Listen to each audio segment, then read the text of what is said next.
Cuando hablamos del general San Martín, lo asociamos inmediatamente a la gesta del cruce de los Andes. Nos quedamos únicamente con el militar y nos perdemos al hombre que peleaba por la libertad pensando en los derechos humanos, algo que para entonces era impensado. Hoy en Historias para Contar quiero presentarte al San Martín y el horizonte de la ley. Corría el mes de enero de 1817 y bajo el cielo diáfano de Cuyo se gestaba un imposible. El general San Martín, un hombre cuya carne padecía el azote crónico de la enfermedad, pero cuyo espíritu poseía la claridad de los elegidos, comprendió que el verdadero enemigo no vestía el uniforme del Imperio Español. El enemigo estaba allí, en esa mole de piedra. La preparación fue una obra maestra de la ingeniería humana y la paciencia. Mendoza, bajo su mando, se transformó en un crisol de voluntades. Allí el bronce de las campanas se hizo cañón. Se convocó a 5.000 armas. Sus fieles granaderos de probada hidalguía, gauchos curtidos y problemáticos, negros, mulatos, libertos, que buscaban su redención en la libertad de la patria, para marchar junto a 10.000 mulas y caballos de montar. Los cañones, envueltos en lana y cuero como si fueran reliquias sagradas, fueron arrastrados por cornisas donde la mirada del hombre se pierde en el vacío, desafiando las leyes de la física y la lógica militar de la época. Sin embargo, la genialidad del libertador no se agotaba en la logística de la guerra. Su pensamiento se adelantaba a los siglos en la arquitectura de un orden institucional y humanista. En medio de los preparativos de guerra, San Martín se erigía como el precursor silencioso de lo que más tarde se cristalizaría en el artículo 18 de nuestra Constitución Nacional. Al desterrar los azotes, los tormentos y las vejaciones innecesarias de la Inquisición monárquica del Imperio, sentó las bases fundacionales del derecho penal argentino y latinoamericano.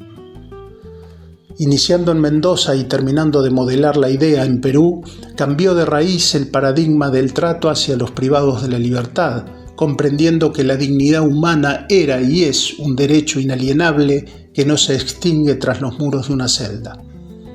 Su visión humanista transformó el castigo en justicia y la represión en orden, legando una doctrina donde la ley debe ser ante todo un escudo para el individuo frente a la arbitrariedad del poder. Esta misma integridad ética fue la que guió la geometría de la sorpresa en el campo de batalla. Dividió las huestes del gran ejército en 6 columnas, una dispersión calculada para anular el juicio del adversario y obligar a la montaña a hablar en múltiples idiomas. No era un ejército lo que cruzaba, era una idea la que se abría paso entre la montaña. San Martín, aún con la mente nublada debido a sus dolores físicos, lideró con una voluntad de hierro, ignorando el quebranto del cuerpo. Tras 21 días de una marcha agónica y sublime, el ejército de los Andes se precipitó sobre los valles chilenos como una avalancha de libertad.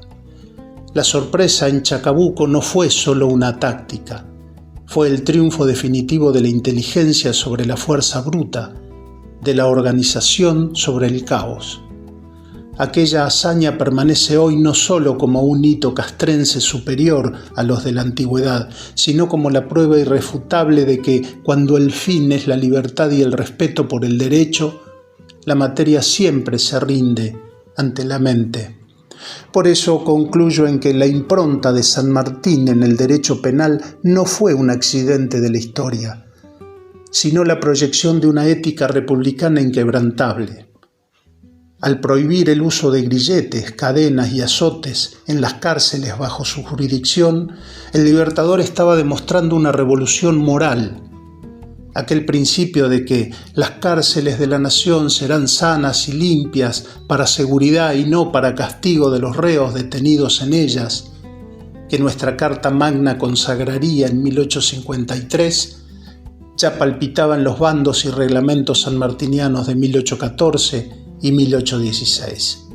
Esta transformación del paradigma punitivo, sentó las bases para el derecho penal latinoamericano, alejándose de la herencia inquisitorial española para abrazar los ideales del iluminismo. San Martín comprendió que un Estado que tortura es un Estado que se degrada. Al humanizar el trato a los privados de la libertad, el prócer no solo buscaba la redención del individuo, sino la legitimidad ética del nuevo orden que estaba fundando.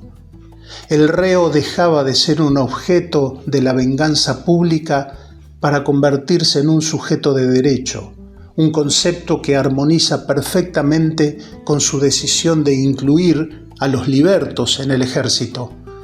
La influencia de sus reformas se proyectó con tal fuerza que los redactores de la Constitución de 1853 no hicieron más que codificar lo que el general ya había practicado en la Intendencia cuyana.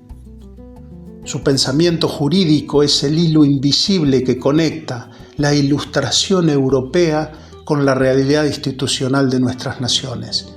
En este sentido, San Martín es el arquitecto de la civilización jurídica argentina, pues entendió que la verdadera victoria no se obtiene al rendir una plaza fuerte, sino al establecer instituciones que protejan al ciudadano, incluso al caído en desgracia, de la arbitrariedad del gobernante. No es posible construir una nación libre sobre el desprecio a la condición humana. La ley debe ser el límite sagrado donde termina la fuerza y comienza la república.